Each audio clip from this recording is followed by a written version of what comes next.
আমাদের সমাজে কিছু আলেম আছে, তাদের জন্য যারা প্রকৃত পক্ষে বড় আলেম, তাদের মর্যাদা দিন দিন কমে যাচ্ছে। যখন একজন আলেম একটা পরিবারের মধ্যে থাকে,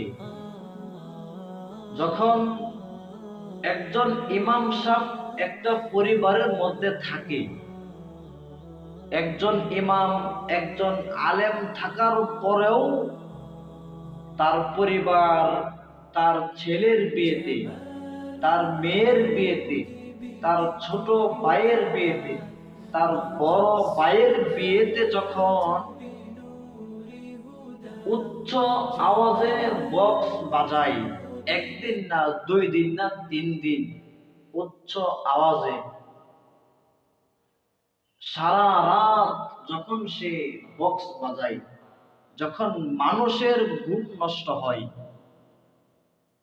ছোট ছোট বাবুদের ঘুম নষ্ট হয়, আমার বোনদের ঘুম নষ্ট হয়, মায়েদের ঘুম নষ্ট হয়, এইগুলো যে আপনি একটা অংশ নষ্ট করলেন, এটার হিসাব আপনার দিতে হবে না?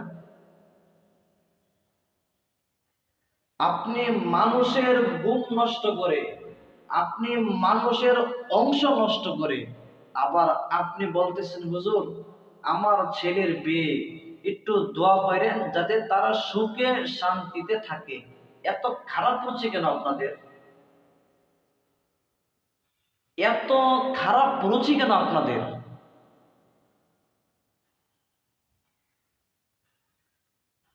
সারা রাত উচ্চ আওয়াজে বক্স বাজাইলেন,